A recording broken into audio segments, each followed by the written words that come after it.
तो चलिए बहुत बहुत स्वागत है जोरदार तरीके से। और लगातार कारवां मैंने शुरू कर दिया और बैक टू बैक आपको बहुत सारे एक्सपीरियंसेस और बहुत सारे बच्चों के इंटरव्यूज़ देखने को मिलेंगे जो एनडीए में फाइनली सेलेक्टेड हुए हैं पहले स्टेज में, और अब ये क्रमशः सेकंड स्टेज में बढ़ रहे हैं। बट मैं बार बार यही कहूँगा कि मैं हर उस गाँव के आम से बच्चे का इंटरव्यू ला रहा हूँ आपके सामने, जो बहुत छोटी जगह से पैदा हुए, पले बढ़े, मेहनत किए, बट एक सपना देखा है ज़िंदगी में कुछ करने का। और हम सब बहुत सारी दुआएं और आशीर्वाद देंगे, उतना ही फोकस के साथ ये बच्चा एसएसबी के लिए भी काम करेगा और फाइनली वहाँ भी सफलता अर्जित करेगा। बट आज जो इनकी इंटरव्यूज़ लाने के मेरे उद्देश्य होते हैं बच्चा, वो यही रहता है कि भैया अगर ये कर सकते हैं तो आप भी कर सकते हैं। और एनडीए फर्स्ट 2024 हमारे सामने है। बहुत सारे बच्चे हैं जो असफल हुए हैं। लाखों बच्चों में मात्र 7800 बच्चों में जगह बनाना ये अपने आप में एक बड़ा जिम्मेदारी है और इसके लिए बड़ा फोकस एटीट्यूड चाहिए, तभी वो संभव हो पाता है। इसलिए मैं चाहता हूँ कि ना रियल एक्सपीरियंस रियल लोगों से दिया जाए जो उस जर्नी को तय करके आए हैं। और इसी कड़ी में मैं आपके सामने क्रमशः अलग अलग जो है बच्चों के साथ मिला रहा हूँ और उनके अनुभव आपके सामने ला रहा हूँ, जिससे आपको जबरदस्त मोटिवेशन मिले।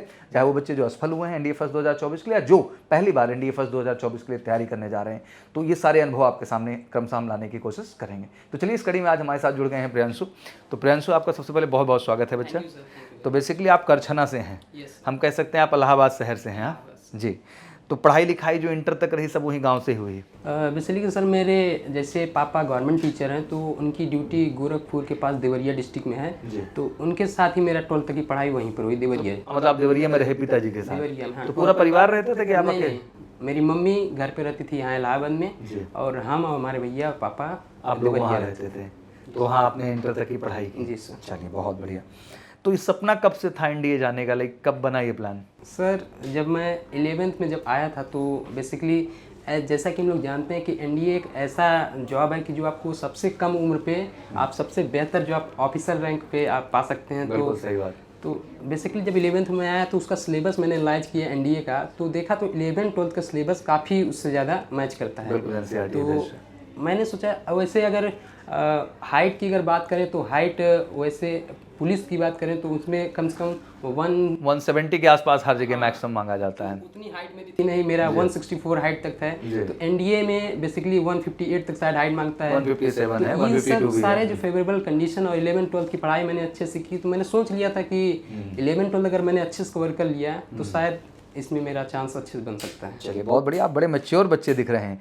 तो बेसिकली एक स्टेप तो तय हुआ है, अगले स्टेप को किस तरह से देख रहे हैं? बिकॉज एसएसबी इज ऑब्वियसली हमारे समाज में बड़ा टैबू है कि until you don't have a good communication तो you can't create that atmosphere, you can't get that target what exactly want. तो किस तरह से आप विजुलाइज कर रहे हैं इस समय? सर बेसिकली एसएसबी के बारे में मेरे अंदर भी काफ़ी डर है, क्योंकि ऐसा माना जाता है कि वहाँ पे 5 दिन शायद रहना पड़ता है, तो उसके बारे में एक अच्छे से आपकी जो प्रोफेशनल जो तरीके से आपको आपके अंदर वो स्ट्रेटजी होनी चाहिए, आपके अंदर एक ऑफिसर रैंक दिखना चाहिए कि आप क्वालिटीज होनी चाहिए। बिल्कुल, आपके अंदर ऑफिसर लाइक क्वालिटीज होनी चाहिए।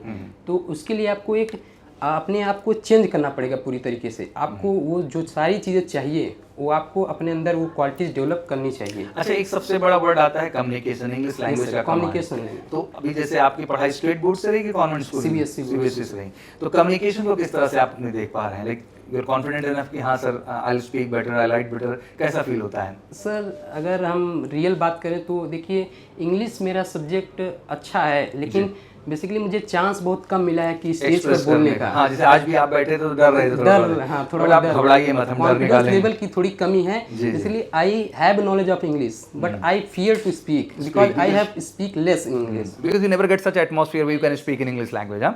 But once you get the atmosphere you feel confident about it. Exactly. देख भाई ऐसा है कि for the SSB I just want to guide with you कि कोई 14 days और 21 days का प्रोग्राम हमारे यहाँ नहीं है। रिटन एक अलग एस्पेक्ट का टेस्ट है प्रियांशु, एंड एसएसबी एक अलग तरह की चीज़ है। एसएसबी इज ऑल अबाउट बच्चा योर पर्सनैलिटी। ये कोई एकेडमिक का टेस्ट नहीं है, where they honestly try to check your personality. जैसे मैं आपको बताऊं कि OIR टेस्ट होगा आपका, तो वहाँ आपकी ग्रेड्स देखी जाती है, आप ग्रेड 1 हैं, 2 हैं कि 3 हैं। OIR के ग्रेड्स बहुत मैटर करती है आपके स्क्रीनिंग में भी, और बहुत मैटर करती है आपके कॉन्फ्रेंस राउंड में भी ओवरऑल। तो we work hard lot on that, and हम आपकी बताते हैं कि आपकी ग्रेड्स क्या है। बिकॉज इसमें क्या होता है ना कि एसएसबी के अंदर जब टेस्ट होता है तो किसी ग्रुप का टेस्ट नहीं है, ये इंडिविजुअल पर्सनैलिटी का टेस्ट है। तो इंडिविजुअली जो उस पर्सनैलिटी के अंदर उनकी एक्सपेक्टेशन है वो पूरी होनी चाहिए, और जब तक आपको उसको क्रमशः कई बार उस टेस्ट में नहीं लाया जाएगा वो चीज़ नहीं कर पाएंगे आप। इसलिए मैं कहता हूँ कोई 14 दिन 30 दिन की ट्रेनिंग नहीं है एमकेसी में। आप आइए, 2-2.5 महीने जम के काम करते हैं कम्युनिकेशन पे, पर्सनालिटी पे, फीडबैक्स पे। जब आप बार बार वही चीज़ करते हैं फिर आप में सुधार आता है और आप एग्जैक्टली अंडरस्टैंड कर पाते हैं मुझे क्या करना है। जैसे इस बार आप जब मॉक टेस्ट में बैठे होंगे तो एक्सपीरियंस तो मिला ही होगा एग्जैक्टली कहाँ कहाँ मिसिंग है और कैसे करना है। मॉक टेस्ट के कितने बेनिफिट हुए आपको? मॉक टेस्ट से सर बात करें, मॉक टेस्ट आपको सबसे पहली बात तो ये सिखाता है कि आपको टाइम इंटरवल कितने में आपको करना है जी। तो आप अगर जब मॉक टेस्ट देते हैं तो हमको एनालाइज होता है कि कौन सा पार्ट हमारा मजबूत है, कौन सा हमको किस पर काम करना है अभी, ये चीज़ हम लोग को वहाँ से देखने को मिलता है। तो घर पे जाकर अगर हम लोग उस पेपर को एनालाइज करेंगे तो हम लोग बेसिकली उन सब टॉपिक्स पर समय देंगे जहाँ से हमें लग रहा है कि इन क्वेश्चन को हमको करने में थोड़ा दिक्कत है और उसी कॉन्सेप्ट पे काम कर उसमें मोर प्रैक्टिस कर देंगे। अब जैसे यही चीज़ यहाँ लागू होती है, जैसे आप PPTT राउंड में बैठे तो आपकी राइटिंग की स्किल्स कैसी है, नरेशन में आप कैसा कर रहे हैं और ड्यूरिंग डिस्कशन आप कैसा कर रहे हैं, किन किन सेगमेंट में मिसिंग है और कैसे काम करके उसको बेहतर बनाना है। अब ऐसे आप समझो पूरा साइकोलॉजी टेस्ट है बच्चा, तो पूरा टैट है, वैट है, SRT और HD है, पूरा डोजियर बनता है एक आपका 2 घंटे का टेस्ट का। अब उसके बाद आपको फीडबैक बहुत ज़रूरी है। अगर आपको फीडबैक्स नहीं मिलेंगे तो फिर आप कभी सुधार नहीं कर पाएंगे मुझे कहाँ करना। और MKC की सबसे अच्छी बात है SSB गाइडेंस की कि हम इंडिविजुअल फीडबैक पे सबसे ज़्यादा फोकस है, क्योंकि हर पर्सनैलिटी यूनिक है, किसी की पर्सनालिटी किसी से मैच नहीं करती, तो हमें उसको यूनिक तरीके से इंडिविजुअली एनालाइज करना। हमें मास ट्रेनिंग में नहीं जाना है, हमें इंडिविजुअली एनालाइज करके उसको क्या करना है बेहतर है। इसलिए मैं कहता हूँ कोई 14 दिन की ट्रेनिंग नहीं है, ये उस एहसास की ट्रेनिंग है जहां अंदर से आपकी आवाज़ आनी चाहिए कि sir this time I will crack the SSB। ये एहसास होना बच्चा बहुत ज़रूरी है।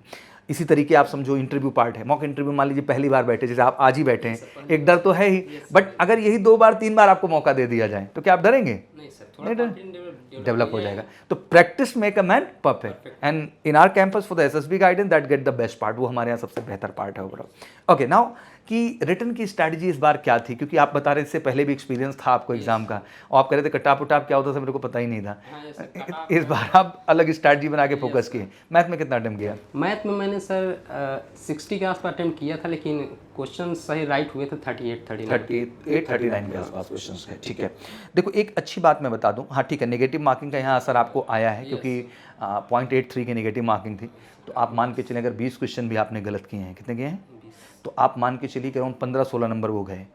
इधर 39 की 40 कितना एग्जैक्ट था? 39, चलो राउंड फिगर हम 40 रख लेते हैं। 40 अगर हम इसका मार्क्स कैलकुलेट करें तो आपके 100 मार्क्स बनते हैं। अब 100 मार्क्स में वो आप जो है 15 मार्क्स माइनस कर दीजिए, तो अराउंड 85 मार्क्स कहाँ बने बच्चा? मैथ में। अब आ जाते हैं GAT में। GAT कैसा गया आपका? GAT 120 क्वेश्चन अटेम्प्ट किए थे, जिसमें से 80 राइट है। क्या बात है। अब देखो 120 अटेम्प्ट किए बेटा, 80 राइट हैं, 40 क्वेश्चंस रॉन्ग हुए। अब 40 को भी कैलकुलेट करते हैं हम लोग 1.33 के हिसाब से, तो 40 मार्क्स तो सीधा सीधा ये गए और 33 के हिसाब से जोड़ लीजिए, अराउंड 12-13 नंबर वो भी गए आपके, तो अराउंड 52 मार्क्स माइनस हो रहे हैं, लेकिन 80 सही किया है तो 320 बन भी रहे हैं। अब 320 में से अगर मैं उसको घटा दूँ एक तरीके से 50 मार्क्स को मोटा मोटा, तो आपका 270 के आसपास आ रहा है। तो 270 वहाँ बच्चा बना हुआ है अपना और 85 के आसपास यहाँ, और ये स्कोर ऑटोमेटिक 350 के क्या चला गया? ऊपर चला गया। यही हुआ आपके सिलेक्शन का कारण। बट गलत ज़्यादा किया आपने, इस पे क्या कहना चाहेंगे? बिल्कुल सर, जैसे हम लोग को एग्जाम में जब बैठते हैं तो हमको लगता है कि ये क्वेश्चंस लग रहा है कि सही है, ऐसा लगता है जैसे जो पढ़े हैं लगता है कि वो सही है, पर जब वो करने के बाद घर पे आके एनालाइज करते हैं तो शायद लगता है कि हम सही भी गलत हो गया। अब कुछ क्वेश्चन सर मैथ की बात करें तो कुछ क्वेश्चन आता हुआ क्वेश्चन, लेकिन जल्दीबाजी में क्या है कोई स्क्वायर ही छूट गया, उसका रूट लेना छूट गया, जिसकी वजह से दूसरा आंसर, और इस तरीके से ऑप्शंस को बनाया जाता है कि रूट और अंडर रूट दोनों वाला। यही UPSC है, वो जानती है बच्चा गलती कहाँ करेगा। मैंने ये गलती किया इस बार के एग्जाम में भी, तो ये फील हुआ होगा आपको? बिल्कुल सर, जैसे जो क्वेश्चन नहीं आते उनका मुझे दुख नहीं होता है कि क्या है, लेकिन जो आते हुए क्वेश्चन वो गलत हो जाते, बड़ा कष्ट होता है। तो 60 में गलतियां उसी तरह की हुई हैं। चलिए, कितना मदद मिला यहाँ की मैथ की बुक से आपको, कितना सपोर्ट मिला? सर सही बताएं तो यहाँ की बुक्स इस तरीके से बनाई गई हैं कि अगर आप उस बुक्स को पूरा कर लेते हैं और PYQ जितने हैं ईमानदारी से, तो डेफिनेटली आप कट ऑफ क्लियर करने सबको कोई नहीं रोक सकता। अच्छा प्रियांशु, ये फैक्ट भी है, बहुत सारे बच्चे हैं जैसे बहुत सारे प्लेटफॉर्म पे भटकते रहते हैं, ये किताब वो किताब, बंद करो, एक किताब पकड़ो, एक टीचर बढ़िया से कॉन्सेप्ट क्लियर करके खत्म करो। अगर आप एक किताब क्लियर कर रहे हैं तो आपको 3-4 किताब पढ़ने कोई आवश्यकता नहीं, पहले वो तो कर लो। बिल्कुल सर, अब करना एक भी नहीं, रखना 4 सजा के अपने शोकेस में। 4 के चक्कर में एक भी नहीं हो पाता, यही दुख है और शायद यही रिजल्ट ना आने का सबसे बड़ा कारण हो जाता है बच्चों का। बट जितने बच्चों ने इस बार फोकस दिलाया और अपने मॉक टेस्ट में अच्छा किए, ईश्वर की कृपा से सबको सफलता मिली है। और मैं तो हमेशा कहता हूँ, देखिए हार्ड वर्क ही सफलता की निशानी है। कोई गाइड कर सकता है, सपोर्ट कर सकता है। कल मैं एक कमेंट पढ़ रहा था, एक बच्चे ने बड़ी अच्छी बात लिखा कि कोई इंस्टीट्यूशन सफलता नहीं देता है, सफलता आपका हार्ड वर्क देता है। इंस्टीट्यूशन आपको गाइड करता है, आपको सही डायरेक्शन में रखता है, टीचर आपको मदद करता है कॉन्सेप्ट में, लेकिन अल्टीमेट क्वेश्चन तो आपको लाके क्लियर करना ही पड़ेगा। जीएटी पार्ट में क्या चीज़ आप महसूस करते हैं, जैसे कितना मदद मिला इंग्लिश के बुक से, लेक्सिकन से? थोड़ा बहुत चेंज भी था इस बार इंग्लिश के पेपर में? थोड़ा सा पेपर पैटर्न में इस बार चेंज देखने को मिला था कि तो इंग्लिश की अगर वोकैब की बात करें तो इंग्लिश की जो लेक्सिकन यहाँ की बुक है, अगर आप उसको पूरी तरीके से कवर कर रहे हैं तो आपका वोकैब का क्वेश्चन बाहर नहीं जाने वाले। 15 में से 13 क्वेश्चन किताब के हम लोगों ने बाई पेज प्रूव किया इस बार। जी सर, बिल्कुल। तो ये सारे क्वेश्चंस आप वोकैब के, जैसे इस बार भले थोड़ा पैटर्न चेंज हो गया लेकिन 30 क्वेश्चंस अप्रॉक्सीमेटली आते ही। वो हमेशा होता रहेगा अप्स डाउन, इसमें कुछ कहना नहीं है। इस बार थोड़ा सा कम हुआ है, इस बार कॉम्प्रहेंशन में 5 क्वेश्चन ला दिया, होमोफोन्स को भी ऐड किया, यस सर, और पैसेज भी दे दिए, वही मतलब पैसेज पार्ट भी आपको ऐड कर दिया पहले, और कॉमनर के जो 10 क्वेश्चन होते हैं 10 के लिंक रैंक्स भी बढ़ा दिया। बिल्कुल सर। तो अब यूपीएससी यही खेला होता है, आपको तैयार हमेशा रहना हर चीज के लिए। जैसे हम लोग एडिशन फ्रेज अच्छे से पढ़ के गए थे लेकिन इस बार ऐसा कुछ दिया नहीं दिया, होमोफोन्स में ऐड कर दिया चीजों को। बट यही पेपर है, मुझे लगता है इसी का। जनरल साइंस पार्ट कैसा रहा सर? जनरल साइंस जैसे डेफिनेटली मेरा पीसीएम ग्रुप था 12th में, पहले से ही। तो बिल्कुल सर, मैं ये फिजिक्स साइंस ये सब तो इजीली क्वेश्चन। जीएस कैसा रहा? जीएस सर यहाँ पर जो पढ़े थे उसको अच्छे से, देखिए हम सर पूरा सिलेबस तो नहीं कवर किए थे लेकिन जितना कवर किए थे उसको अच्छे से करके गए थे, वही सबसे अहम वो काम भर के क्वेश्चन जो है अटेम्प्ट हो गए। तो बेसिकली क्या मैसेज देना चाहेंगे जितने हमारे प्रयागराज के इलाहाबाद के बच्चे हैं जो तैयारी कर रहे हैं, आगे जाने वाले हैं, क्या मैसेज होगा इनके लिए आपका? सर देखिए, पढ़ाई की स्ट्रेटजी बहुत इंपॉर्टेंट लगती है। आप कितने घंटे पढ़ रहे हैं ये मैटर नहीं करता है, कि आप जो कंटेंट पढ़ रहे हैं, जितना भी पढ़ रहे हैं उसको अच्छे से कवर कीजिए। और जो है मैथ पार्ट पर, क्योंकि उसका कट ऑफ क्लियर करना बहुत ज़रूरी होता है, तो मैथ पर आपको कमांड बनाना ही पड़ेगा। साथ में आपको जीएटी के जो पार्ट हैं, इंग्लिश का आपको वोकैब पूरी तरीके से ख़त्म करना पड़ेगा, और जीएस को आप हिस्ट्री ज्योग्राफी उसके बारे में तो पढ़ना ही पढ़ना है। किताब को मैंने बड़े इमोशन से बनाया क्योंकि एनडीए एस्पिरेंट मैं भी रहा हूँ, तो मैं हमेशा चाहता था कि एक ऐसी बुक हो बच्चों के पास कि जिसमें अगर कॉन्सेंट्रेट करके बच्चा काम कर ले जाए तो उसको फिर इधर उधर भटकने की आवश्यकता ना हो। देखो अल्टीमेट बच्चा क्या है ना, लोग एग्ज़ाम को ज़्यादा हुआ बनाए हैं, अगर ईमानदारी से 50 क्वेश्चन भी कोई कर दे मैथ में और उधर 70-80 भी हो जाए तो आप टॉपर की लिस्ट में हैं, कोई क्वेश्चन मार्क नहीं है। तो बेटा बहुत ज़्यादा पोपोगंडा बनाने के बजाय मुझे लगता है कि ज़रूरी है कि ईमानदारी के साथ क्या किया जाए, मेहनत किया जाए। बाकी अब जितने बच्चे सफल हुए हैं एसएसबी के लिए स्वागत है आप सबका। आइए अगले 2-2.5 महीने मेहनत करते हैं बेटा, और बिल्कुल बेस्ट बनाएंगे और श्योर शॉट आपका रिजल्ट लाएंगे। और साथ ही साथ जो रिटर्न के लिए बच्चे हैं, अब एक दिन भी वेस्ट मत करिए, फटाफट जुड़िए और श्योर शॉट सक्सेस के लिए बढ़िए। तो चलिए एक बार फिर से आप सबको बहुत बहुत शुभकामनाएं, और प्रियांशु आपको भी शुभकामनाएं बच्चा। अब मेहनत करिए and we have interview for the next step. और मैं कहता हूँ ना, हर बच्चे के गाँव आना चाहता हूँ मैं, और दिखाना चाहता हूँ आपकी मेहनत, आपकी काबिलियत, आपका फोकस। बस यही कि अब एक स्टेप और तय करिए तो फिर उसके बाद हम सबकी मुलाकात वहाँ पे होगी, ठीक है ना। चलिए, thank you so much, wish you good luck. जय हिंद, जय भारत।